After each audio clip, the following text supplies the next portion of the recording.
5 things that Gulf War Zombies needs to revive the mode. So let's not lie, the past few years for Zombies fans has been incredibly disappointing, and in this video I want to dive into a bunch of features and ideas that I have for Gulf War that in my opinion will completely revive the mode. I'm going to try to be realistic with expectations as well and not suggest anything crazy, you know, like every Zombies map in one game. We're going to keep it as realistic as achievably possible, but I genuinely believe that if these features are implemented, it will not only revive the mode, but also revive the community. Be sure to subscribe if you're new here, and let's dive into the very first point, which is, well, the most obvious of all of them, and that is round-based maps. So getting the most obvious one out of the way here, I reckon, honestly, I would bet that if you were to ask the entire Zombies community if they'd rather have an Outbreak or MWZ experience at launch or just one round-based map, I reckon at least 80% of people would opt for the round-based map. It is what Zombies is known for, it is what made Zombies great, and it needs to make a proper return. I'm honestly dismissing Vanguard Shinonuma as even being a consideration in this argument. In my opinion, the last round-based map we had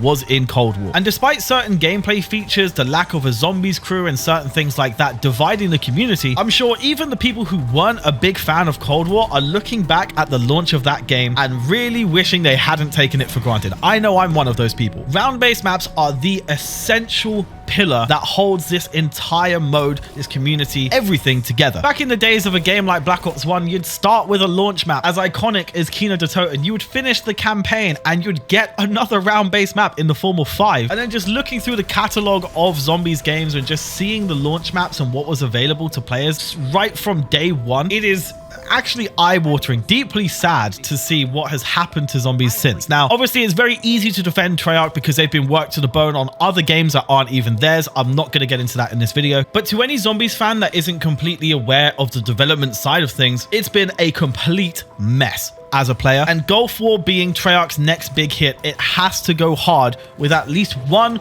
or 2 round-based launch maps. Even if it's only one, something of a similar caliber to Shadows of Evil will go a long way. Even if you were someone who didn't own the Giant, you'd have so much fun in Shadows of Evil for such a long time, it would carry you comfortably all the way to the release of Der Eisendrache. That kind of energy, that kind of excitement that only a round-based experience can bring is exactly the kind of experience that needs to be restored in Gulf War. And also, even if it's a compact survival experience, I would love Treyarch to do a little throwback with a hidden map that you get after beating the campaign. That is, if there is a campaign. But I don't really need to yap on more about this point. It is really fundamentally dead simple. Gulf War Zombies needs round-based maps. Now, the second point I'm going to bring up in this video was an original idea of mine, and that is core and hardcore playlists. I've spoken about this in a previous video, well, actually quite a few videos now, and I think it's a very easy way to appease fans of Cold War and the old school fans like me who enjoyed Black Ops 1 through Black Ops 3, World at War, stuff like that. Here's how it works. Develop the feature-rich experience that we got from Cold War with, you know, upgradable perks and stuff like that, and a lot of the features that Cold War fans enjoy, and have that be the default core playlist. And then have a hardcore playlist,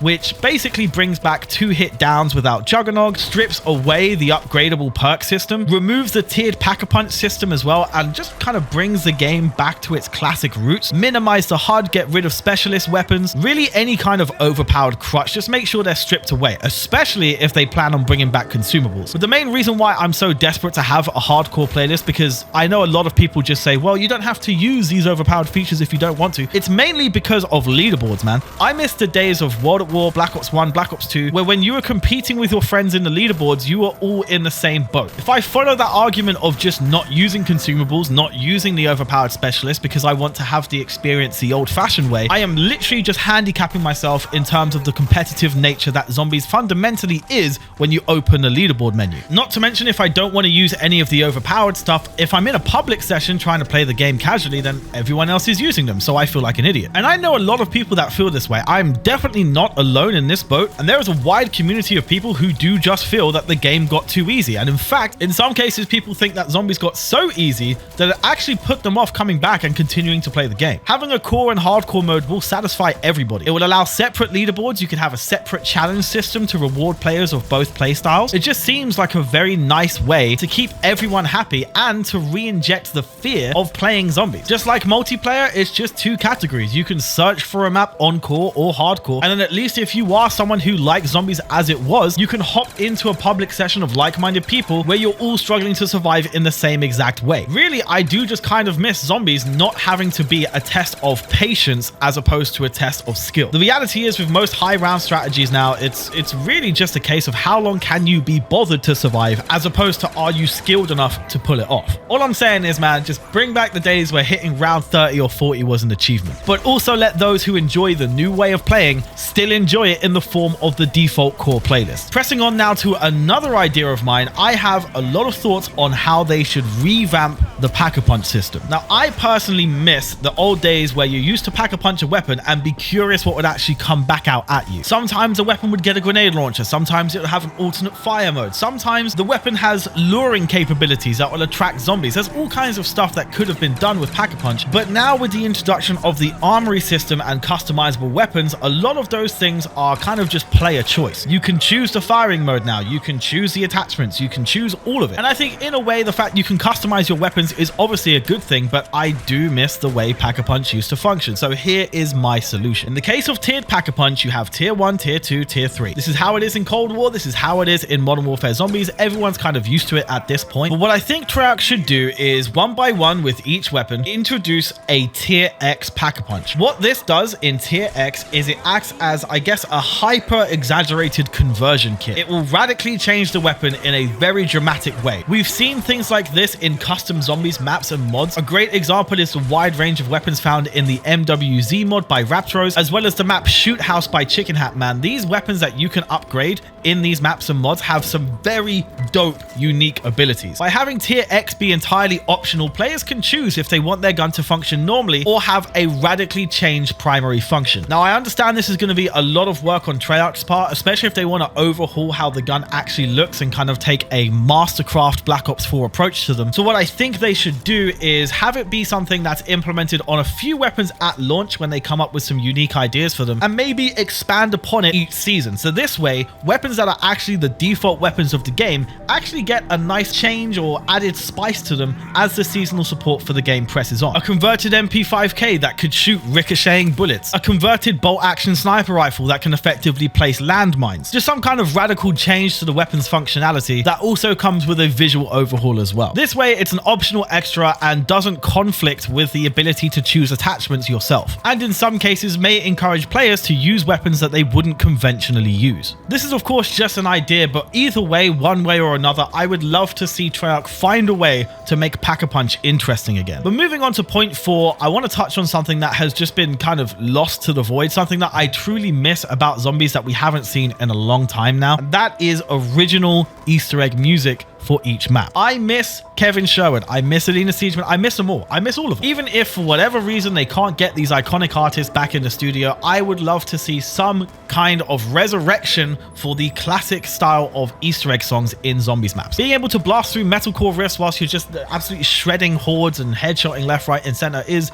part of what made zombies so fun. It was genuinely a feature that a lot of people got a ton of excitement from. Especially when you're in a public session, you saw someone starting to play the music Easter egg, you could kind of just, you know, like they know what they're doing, they know what's up, you know. I felt like it was this very strange beacon of cooperation amongst you and the other people in the game, and I just honestly miss it. Some of those songs, man, honestly, they are genuinely brilliant songs, and I feel like it's a shame to just kind of forget that it ever happened and just pretend that we don't need them anymore, because I mean we do. But moving on to the 5th and final point, I want to touch on true ongoing support. This is so incredibly important because I mean Activision, they had Milo bring out the whiteboard, man. They had this bro coming at them with the facts. I watched a 55-minute video from Milo talking about the post-launch support of Modern Warfare Zombies and how outrageous it truly is. Now, I have a ton of sympathy for Treyarch devs for all of the heavy workload that they're put under with developing games that aren't even theirs, stuff like that. But in this video, I'm really taking the perspective of just a Zombies fan that doesn't really know what's happening behind the scenes. They're just wondering, where's my content? So it's very important that with Gulf War, it being the first Treyarch-led Call of Duty game since Cold War, that they deliver proper ongoing support. We're talking new round-based zombies maps. We're talking themed seasonal events. Of course, we need the challenge reward system, which admittedly has still been going on pretty strong for zombies, having dedicated calling cards for the mode and stuff like that. This kind of support that we have seen in the past needs to come back. It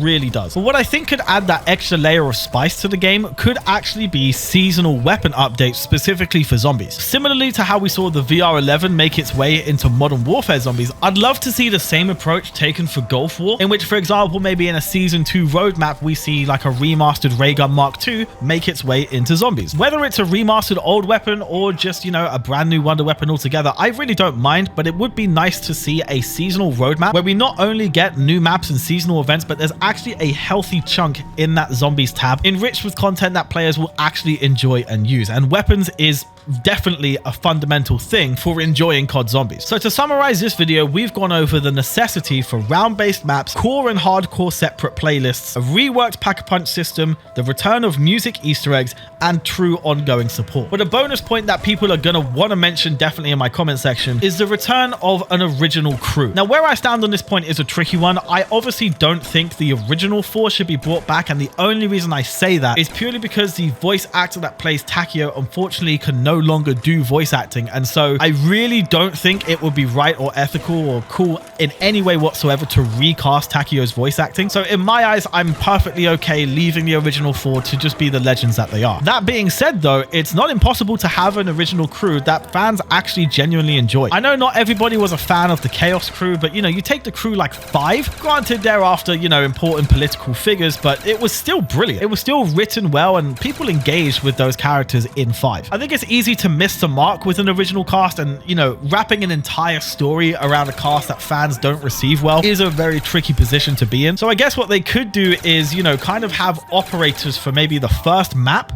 of the game, but also have like a separate survival map equivalent to, you know, the map like 5 that you'd unlock after beating the campaign, or a map like the Giant, you know, the simple bare bones experience for Black Ops 3, and have like an original cast or an attempt at a new original cast in that map. Just keep it nice and bare bones, nice and simple, because that's how the original 4 were introduced to us, gradually faded in rather than being dropped hot into a very rich story without us really getting the chance to get to know them before actually diving headfirst into the complexities of things. It might be an unorthodox approach to, you know, introducing a new original cast, but at least it will give fans the opportunity to potentially warm up to these characters and for the developers to see how well they're received. If they're received well, then find a way to integrate them into the next major map. And then you could have it so, you know, the super Easter egg or beating every Easter egg in the game will reward players with this new original cast as operators to use in the rest of the game. But yeah, that's just one idea. I just thought maybe people would want me to talk about operators. In reality, I don't really mind having operators in zombies, but I'm in the same boat as you guys. I do miss having an original cast, but at the same time, I can understand why Treyarch will not want to invest so much into making one after the admitted failure of the Chaos crew. So if they are to bring a new original cast to the table, I just think they should ease them into it rather than dropping them hot. And simple survival maps,